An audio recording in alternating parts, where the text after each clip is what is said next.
Good morning. It is Monday, September 4th, and that means two things. All labor is dignified, and it is time for the lighting industry news brief brought to you by Keystone Tech and their traditional slim wall packs. You know what they've got? Easy access to the driver. They've got 17,000 lumens you can put out if you need it. And, again, they're just so tiny. The boxes are so convenient.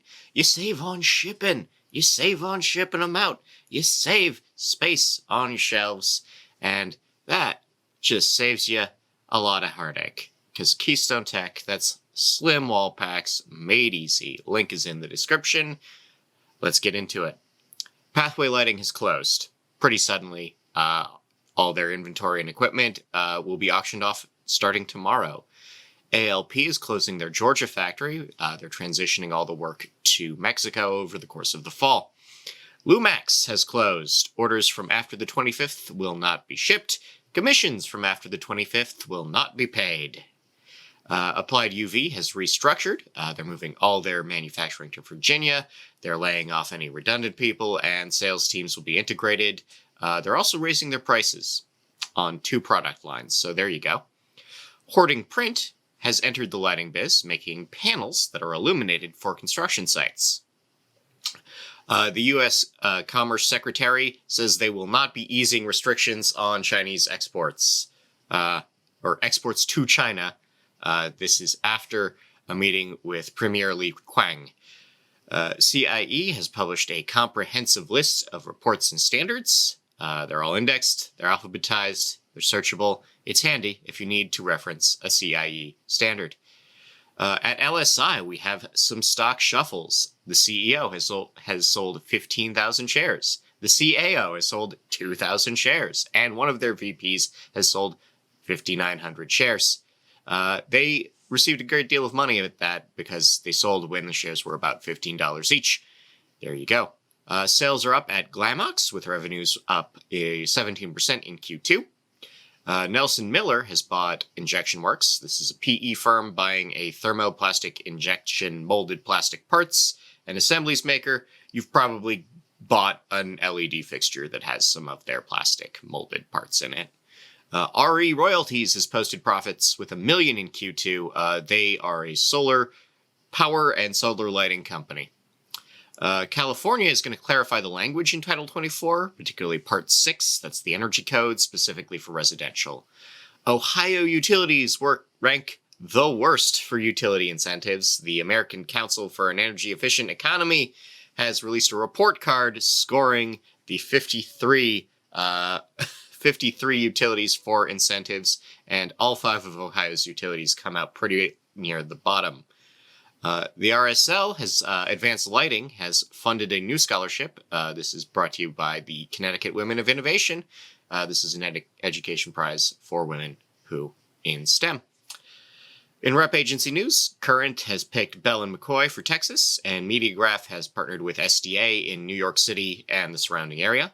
In legal news, the state of Virginia has been sued by a citizen group for leaving the Regional Greenhouse Gas Initiative. The suit claims that the committee that did this didn't have the authority to switch from that initiative to a local efficiency legislation. Court will sort it. Lutron has sued Letronics for reselling online without authorization and damaging the brand while doing it. Lighting Foundations Incorporated, 2 workers there are alleged to have participated in a knife fight. One, Jesus Gutierrez Nunez, has been accused of stabbing a fellow co-worker. He has pled not guilty. Why did I include this? Because it's salacious. Moving on. We've got some webinars coming up. On the 12th, we have Wild hosting a workplace harassment bystander training. We have Irrigation Association talking about landscape lighting on the 8th.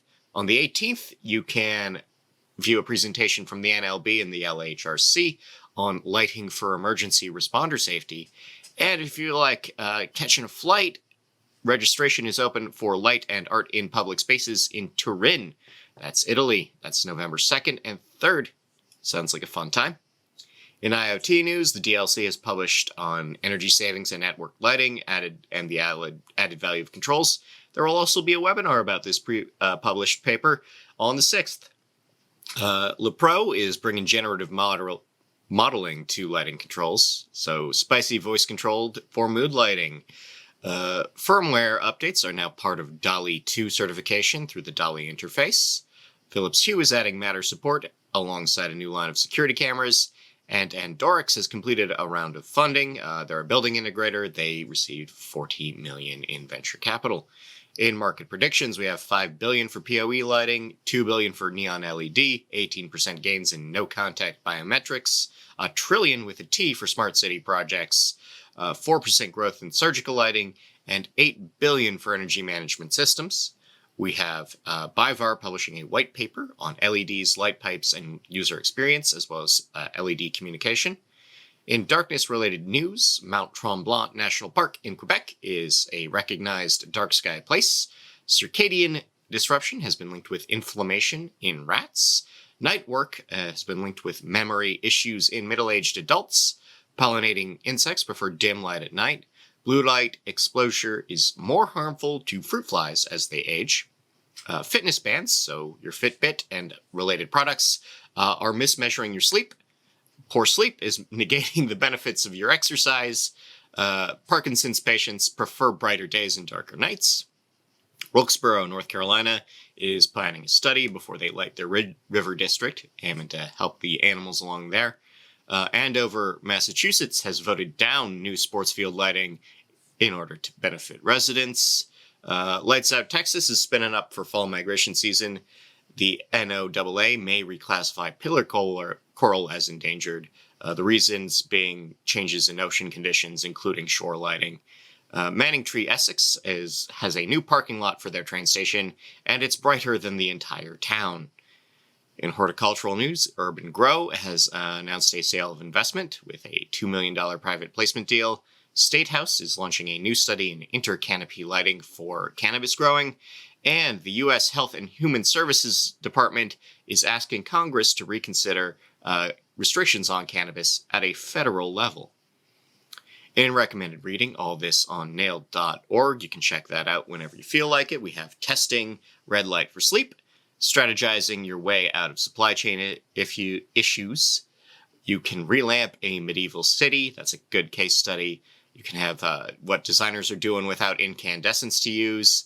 We have maintaining a parking lot, installing LED bollards, the question of whether we should be retrofitting faster than we are right now, and what to do about privacy as more streetlights get connected. In local news, dinoflagellate algae is washing up on California beaches. If you don't know, it looks red during the day, and it glows blue at night, because it's neat. Wisconsin is offering new funds and tax breaks for nonprofit organizations. Memphis is adding new lighting. Honolulu is updating their energy code. Albuquerque, New Mexico says new LEDs will deter crime. Buffalo, New York is adding lighting to parks. North Dakota has some new grants for farms for energy and efficiency projects. Flagstaff, Arizona is accepting applications for community projects. We have retrofits hitting Brooklyn, New York libraries. Salt Lake City, Utah is spending $40 million on street and park improvements. Palmerton, Pennsylvania is relamping crosswalks. ASU and Chandler are partnering on city energy programs. UC San Diego is dropping their plan for a windowless dorm. Apparently Human-Centric lighting just not good enough for students. There we go. We have a TikToker discovering that early electrical sockets were screw-based, and you can still use them. And a Kentucky gas station just has a disco in the middle of a restroom, and that's neat. In international news, Barcelona is still trying to fix their street lighting after technical difficulties. We have a man-made water corridor in Saudi Arabia getting new illumination as part of turning it into a tourist destination. And Paris is assuring everyone that they will not be demolishing any historic street lamps ahead of the Olympics. In People News, the CEO of Energy Focus has been dismissed.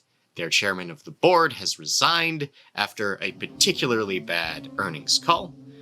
Nate Baxter has been promoted to COO of Scott's Miracle-Gro, a company that I assure you sells lighting. Vernon Nagel has left Acuity for ScanSource, and we have a recap of People Moves presented by Inside Lighting, and things you can make. LED beaded curtains, which seems so obvious. I should be doing this for my closet right now. Anyway, have a good week. Enjoy. Thank you. Okay. I'm sorry. I've been Scott Walker. Enjoy your week. Enjoy the music. Thanks to our sponsors. Leave a review. Tell a friend. Do something fun.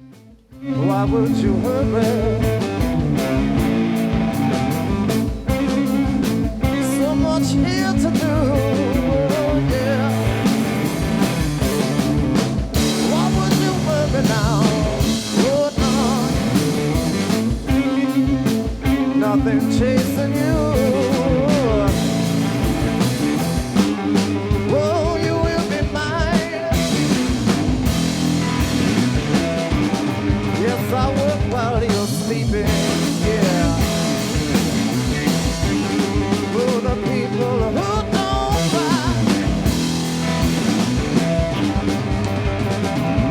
Oh, waste so precious time, oh, mine, yeah, yeah, yeah.